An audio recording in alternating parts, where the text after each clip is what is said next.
आखिर हिंदू संतों ने आरएसएस प्रमुख मोहन भागवत के खिलाफ मोर्चा क्यों खोल दिया है? आखिर क्या वजह है कि भारतीय जनता पार्टी का प्रचार तंत्र ही मोहन भागवत पर हमला बोल रहा है? एकाध हिंदू संत तो उन्हें जिहादी तक बता रहे हैं, मगर भारतीय जनता पार्टी पूरी तरह से खामोश है। क्या यह आरएसएस और बीजेपी के बीच तनाव है या फिर यह महज नूरा कुश्ती है? दोस्तों, आज आपको मैं जो खबर बताने जा रहा हूं उसको सुनकर आप हैरान हो जाओगे। जी हाँ दोस्तों, आप सब आरएसएस के प्रमुख मोहन भागवत जी को जानते होंगे। उनका एक वीडियो ने सोशल मीडिया पर आग लगा रखी है और ये खबर सोशल मीडिया पर जमकर वायरल है। दोस्तों, आपको जो मैं वीडियो दिखाने जा रहा हूं वो वीडियो सच्चे और अच्छे पत्रकार अभिषार शर्मा जी का है। उन्होंने इस वायरल वीडियो के खबर के बारे में पूरी डिटेल के साथ बताया है। दोस्तों, ये बात तो आप सब जानते होंगे कि कुछ लोगों के दिलों में इतनी ज्यादा नफरत हो चुकी है, वो लोग किसी भी धर्म को सम्मान नहीं कर रहे हैं। बस उन लोगों को एक ही काम रह गया है, मस्जिद के नीचे मंदिर ढूंढने का। दोस्तों, अब तो ये हाल है कि कोई भी आता है और ये बोलने लगता है कि फला मस्जिद के नीचे मंदिर है, फला दरगाह के नीचे शिवलिंग है। इसी बात को लेकर आरएसएस के प्रमुख मोहन भागवत जी ने बयान दिया है। ये वीडियो मैं आपको पूरा दिखाने जा रहा हूँ, मगर दोस्तों ये वीडियो दिखाने से पहले मेरी आपसे गुजारिश है, आज का मेरा ये वीडियो पूरा एंड तक जरूर देखना, और अगर आप मेरे चैनल पर नए आए हो चैनल को जरूर सब्सक्राइब करना, साथ में इस वीडियो को ज्यादा से ज्यादा लोगों में शेयर जरूर करना। चलिए दोस्तों, पहले आप ये वीडियो देखिए, फिर आकर मैं आपसे बात करता हूँ। आखिर हिंदू संतों ने आरएसएस प्रमुख मोहन भागवत के खिलाफ मोर्चा क्यों खोल दिया है? आखिर क्या वजह है कि भारतीय जनता पार्टी का प्रचार तंत्र ही मोहन भागवत पर हमला बोल रहा है? एकाध हिंदू संत तो उन्हें जिहादी तक बता रहे हैं, मगर भारतीय जनता पार्टी पूरी तरह से खामोश है। क्या यह आरएसएस और बीजेपी के बीच तनाव है या फिर यह महज नूरा कुश्ती है? क्योंकि जैसे ही चुनाव आते हैं दोस्तों, आरएसएस पूरी तरह से भारतीय जनता पार्टी की मदद में जुट जाती है। मगर मोहन भागवत ने जो बयान दिया है और उसके बाद तमाम हिंदू संतों के बयानों की जो बाढ़ आई है, और सबसे बड़ी बात, भारतीय जनता पार्टी जिस तरह से इस मुद्दे पर खामोश है, बहुत कुछ कहता है। सबसे पहले दोस्तों, मैं आपको सुनाना चाहूंगा कि न्यूज चैनल में एक तथाकथित हिंदू संत किस तरह से मोहन भागवत के बयान के पीछे जिहादी सोच तक बता देते हैं।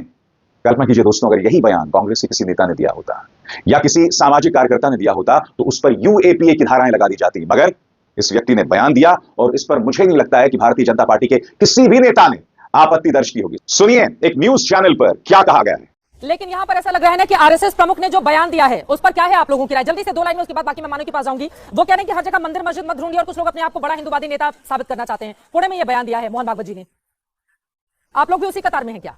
नहीं, मोहन भागवत जी की किन परिस्थितियों नहीं, मोहन भागवत जी संघ प्रमुख ने किस दबाव में बयान दिया है, वो या तो उनके उम्र का प्रभाव है या तो जो है जिहादियों का प्रभाव हो सकता है। लेकिन कोई भी हिंदू संगठन अगर जो राम मंदिर या किसी भी मंदिर के लिए लड़ाई लड़ता है, उसको ये कहना कि ये नेता हिंदू नेता बनना चाहता है, इससे छोटी सोच कुछ नहीं हो सकती। और हर हिंदू का कर्तव्य है कि अपने मंदिरों की जो धरोहर है उसको बचाने के लिए अंतिम सांस तक लड़ाई लड़ना चाहिए। आपको समझना पड़ेगा दोस्तों कि मोहन भागवत के किन बयानों पर यह बवाल मच रहा है, क्योंकि मोहन भागवत ने हाल ही में पुणे में यह बयान दिया था जो आपके स्क्रीन पर है। उन्होंने कहा था, राम मंदिर के साथ हिंदुओं की श्रद्धा है, लेकिन राम मंदिर निर्माण के बाद कुछ लोगों को लगता है कि वो नई जगहों पर इसी तरह के मुद्दों को उठाकर हिंदुओं का नेता बन सकते हैं। ये स्वीकार्य नहीं है। आपको याद दिलाना पड़ेगा दोस्तों कि मोहन भागवत ने कुछ ही महीनों पहले यह भी कहा था कि हर मस्जिद के नीचे शिवलिंग ढूंढने की जरूरत नहीं है।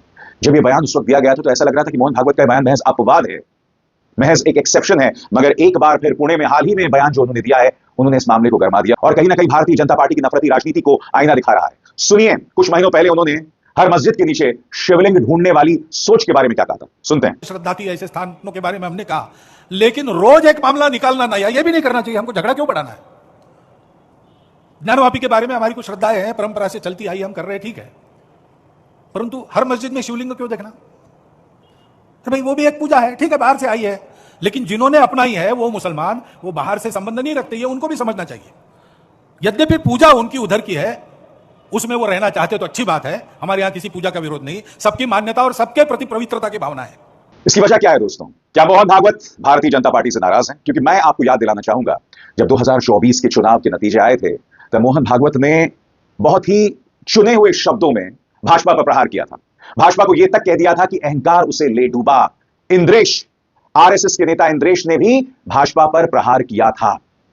और यह सब क्यों किया जा रहा था? क्योंकि भारतीय जनता पार्टी में एक अजब सा अहंकार आ गया था। आपको याद होगा जेपी नड्डा, जिन्होंने कहा था कि अब बीजेपी को आरएसएस की जरूरत नहीं है। क्या सरसंघ चालक उनके इस बयान से नाराज थे और यही वजह है कि वो तमाम बयानात दे रहे हैं? या सरसंघ चालक मोहन भागवत अपने उम्र के तजुर्बे से देख रहे हैं कि यह नफरती राजनीति देश को कहां ले जा रही है? कहां ले जा रही है, क्योंकि ऐसे विवादित स्थल देश में लाखों हैं और कल्पना कीजिए अगर हर विवादित स्थल के बाहर इस तरह का तनाव पैदा हो जाएगा तो देश के क्या हालात हो जाएंगे। इतनी सी सरल बात मोहन भागवत देख पा रहे हैं मगर बीजेपी नहीं देख पा रही है। भारतीय जनता पार्टी को लगता है कि मामला जितना गर्म हो, जितना उग्र हो, वोटों की उतनी खेती होगी। मगर मोहन भागवत के इस बयान पर हिंदू संत नाराज दिख रहे हैं।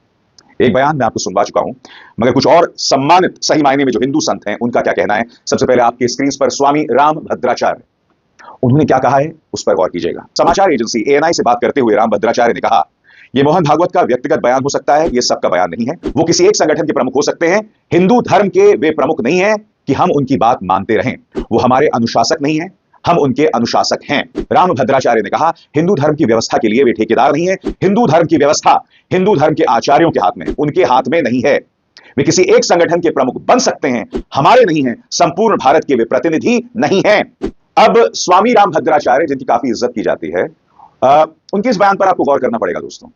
अभी कुछ सालों पहले तक जितने भी धर्म संसद या जितने भी धार्मिक आयोजन होते थे हिंदू धर्म से जुड़े, उसके पीछे RSS की रीढ़ होती थी, RSS का आशीर्वाद होता था। मगर हुआ क्या है, 2014 के बाद और खासतौर से 2018-19 के बाद, जब से हिंदुत्व का एक उग्र चेहरा सामने उभर कर आया है, जब से न्यूज चैनल्स के जरिए लगातार जहर परोसी गई है और देश की शक्ल सूरत को बदलने का प्रयास किया गया है, इस तरह के जो धार्मिक आयोजन हैं वो RSS से बिल्कुल मुक्त हो गए, बिल्कुल मुक्त हो गए।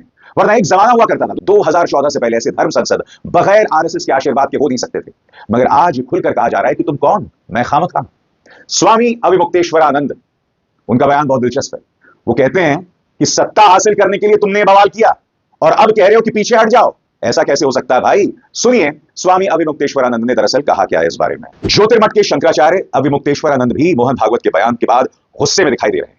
ABP न्यूज से बात करते हुए उन्होंने कहा, जो लोग आज कह रहे हैं कि हर जगह नहीं खोजना चाहिए, इन्हीं लोगों ने तो बात बढ़ाई है और बढ़ाकर सत्ता हासिल की है। अब सत्ता में बैठने के बाद कठिनाई हो रही है। अविमुक्तेश्वरानंद ने कहा, अब कह रहे हैं कि ब्रेक लगाओ, जब आपको जरूरत हो तो आप गाड़ी का एक्सीलरेटर दबा दो और जब आपको जरूरत लगे तो ब्रेक दबा दो। यह सुविधा की बात हो गई। न्याय की जो प्रक्रिया है वो सुविधा नहीं देखती, वो ये देखती है कि सच्चाई क्या है। दरअसल सरसंघचालक मोहन भागवत के बयानों को मजबूती मिली है सुप्रीम कोर्ट के 2 फैसलों के बाद। एक तो संभल में जो शाही जामा मस्जिद पर सुप्रीम कोर्ट का फैसला था, जिसमें उन्होंने कहा कि कोई भी सर्वे की रिपोर्ट सार्वजनिक नहीं की जाएगी, उसे बंद लिफाफे में पेश किया जाएगा। दूसरी बात, उन्होंने यह भी कहा कि जो संभल की अदालत है, जज आदित्य सिंह आगे कोई निर्णय नहीं लेंगे। फिर याद कीजिएगा, जब प्लेसेस ऑफ वर्शिप एक्ट 1991 का मामला यानी पूजा स्थल अधिनियम 1991 सुप्रीम कोर्ट के सामने आया था, तब एक अंतरिम आदेश जारी किया गया था कि कोई भी नया मंदिर मस्जिद मामला सामने नहीं आएगा, कोई भी नया मामला रजिस्टर नहीं होगा, कहीं पर कोई सर्वे नहीं कराया जाएगा और सरकार से इस बारे में मशवरा मांगा गया है। यानी कि सिर्फ सरसंघचालक नहीं, कहीं ना कहीं सुप्रीम कोर्ट भी इस पूरे मामले को उग्र होता देख रहा है।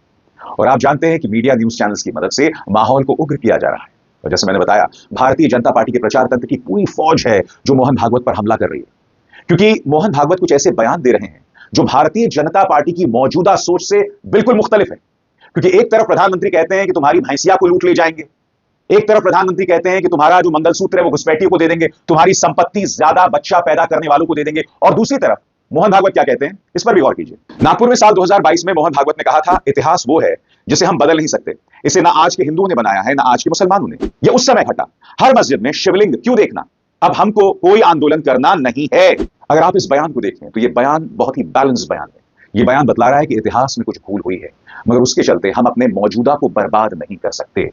जी हां, मगर मोहन भागवत को इस बात को समझना पड़ेगा। और मैंने एक वरिष्ठ पत्रकार को कहते हुए सुना था कि हिंदुत्व जो है ना, वो एक बाघ की तरह है, टाइगर की तरह है। आपने बाघ की सवारी तो कर ली, मगर आप उससे उतरेंगे कैसे? बीजेपी को भी यह बात समझनी पड़ेगी और RSS को भी, क्योंकि अधिकतर राज्यों में भारतीय जनता पार्टी की सरकार है, अधिकतर राज्यों में कानून व्यवस्था बनी रहे, यह जिम्मेदारी बीजेपी की है। और अगर इसी तरह से जैसे संभल में तनाव हुआ था, तमाम जगहों पर बीजेपी के जो सहयोगी संगठन है तनाव पैदा करने की कोशिश कर रहे हैं, तो उसका क्या असर पड़ेगा? याद कीजिएगा दोस्तों, बदायूं में क्या हुआ था। बदायूं में जो बौद्ध पर्यटक स्थल था, वहां पर बजरंग दल पहुंचता है और बवाल कर देता है, 4 बौद्ध भिक्षुओं को बाहर का रास्ता दिखला देता है, फिर बीजेपी को दखल देना पड़ता है। याद कीजिएगा गुजरात में किस तरह से बाबा साहब अंबेडकर की मूर्ति की नाक को जो है वो तोड़ दिया गया। पहले ही देश के गृह मंत्री अमित शाह के बाबा साहब अंबेडकर पर विवादित जो बयान है उस पर बवाल पैदा हो गया है। ऊपर से इस तरह से बजरंग दल या बीजेपी से जुड़े जो संगठन हैं तनाव पैदा करने की कोशिश कर रहे हैं। और यह बात तो बौद्ध स्थल या बाबा साहब अंबेडकर की है। आप जानते हैं क्या हुआ था दुर्गा विसर्जन के दौरान। बाराबंकी में क्या हुआ था, बहराइच में क्या हुआ था। एक व्यक्ति छत पर चढ़ता है, मुसलमानों का झंडा हटाकर वहां पर भगवा झंडा जो है वो फहरा देता है, उसकी गोलीबारी में मौत हो जाती है। बाराबंकी में मस्जिद के सामने डीजे पर गाने चलाए जाते हैं, अश्लील गाने होते हैं, मां बहन की गाली दी जाती है। अब हमारी मां दुर्गा का विसर्जन हो रहा है, यहां पर मां बहन की गालियों की क्या जगह है? मगर ये सब हो रहा था, ये सब प्रशासन के आशीर्वाद से हो रहा था। यही बात मोहन भागवत देख रहे हैं, और इसी में आपको समझना पड़ेगा कि हिंदुत्व टाइगर है जिस पर आप सवार तो हो गए हैं, मगर एक ऐसा वक्त आएगा जब ये आपकी नहीं सुनने वाले हैं। मुझे बहुत हंसी आई दोस्तों कि प्रधानमंत्री नरेंद्र मोदी क्रिसमस की खूबसूरती की बात करते हैं कि किस तरह से क्रिसमस सांप्रदायिक भाईचारे का संदेश देती है, और वो कहीं ना कहीं जर्मनी में जो क्रिसमस मार्केट पर जिहादी हमला हुआ था उसका जिक्र कर रहे थे। बड़ा सवाल, आप जर्मनी में एक क्रिसमस मार्केट पर जो आतंकवादी हमला होता है जिसमें कई भारतीय घायल हो गए थे उसका जिक्र तो करते हैं, मगर अपने देश में जो हिंसा की संस्कृति पनप रही है उसके बारे में आपका क्या कहना है? उसके बारे में आप क्यों खामोश हो जाते हैं? यह सवाल तो किया जाएगा ना। हिंसा को आप अपने चुनावी भाषणों के जरिए जो है उसका जोरों से प्रचार प्रसार करते हैं, आप लोगों को बांटने वाले संदेश देते हैं, और फिर आप क्रिसमस पर इस तरह के बयान दे रहे हैं। ये दोहरे मापदंड नहीं तो क्या है? इसीलिए कहा गया है कि भाई आपने उस टाइगर पर सवारी तो कर ली, अब आप उससे।